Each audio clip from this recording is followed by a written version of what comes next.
Welcome to Omriki on the Tee. Today, I'm here at South Long Wharf in Boston, Massachusetts. It is the first day of the ferry to Lynn. But why does this ferry exist, and is it any good?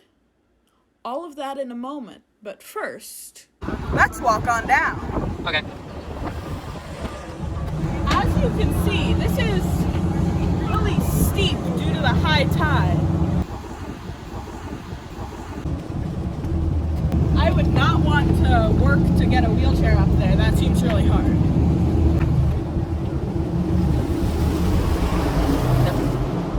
Lynn is a coastal city of about 100,000 people, situated about 10 miles or 16 kilometers north of downtown Boston. Lynn's transportation options to Boston are, well, lacking.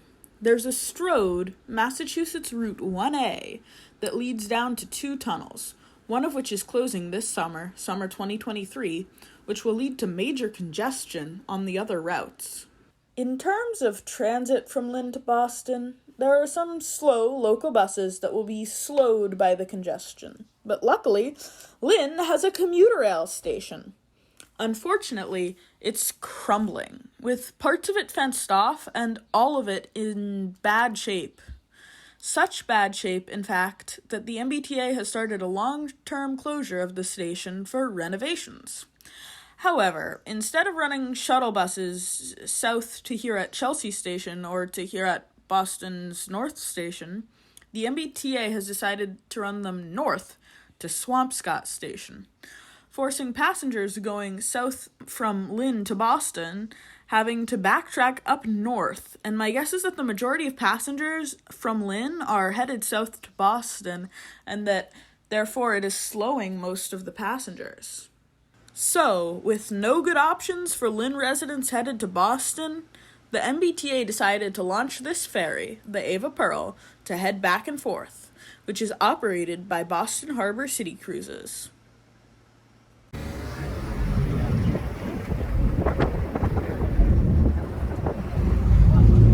As we depart downtown Boston, let me give you a quick tour of the boat.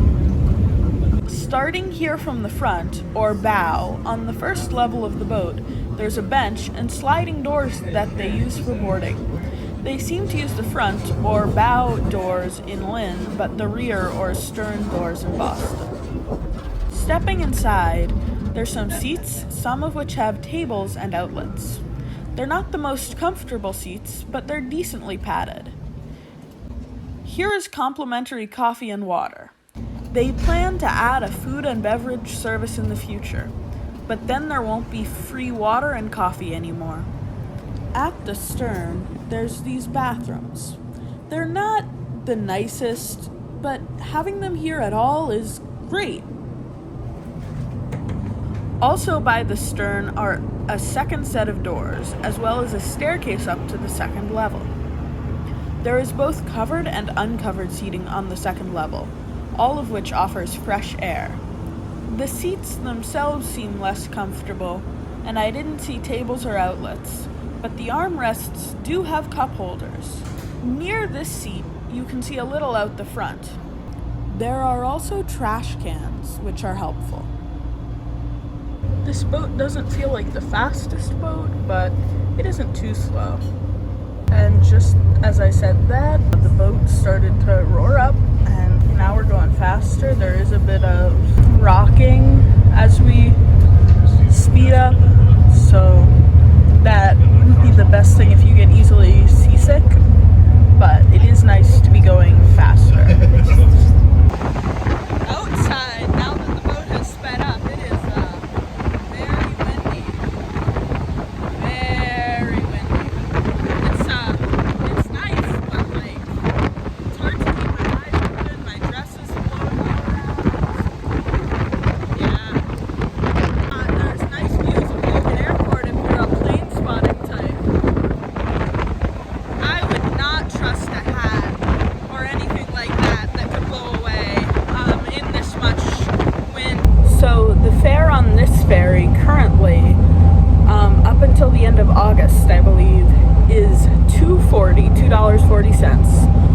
with $1.10 fare if you qualify for the MBTA's reduced fare. However, in September, the fares will increase as the tunnel closure ends to $7 at full fare and $3.50 if you qualify for reduced fare, which is a lot, and that's only one way. As we slow down on our approach to Lynn, we near the beaches of Nahant, which are some pretty nice beaches. We are crawling as we approach Lynn. Like, this is very, very slow. Thank you.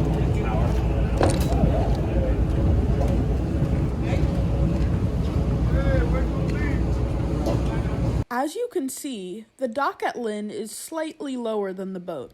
So the bridge plate is a little steep, which also isn't great for accessibility, but it seems to be less of an issue than in Boston.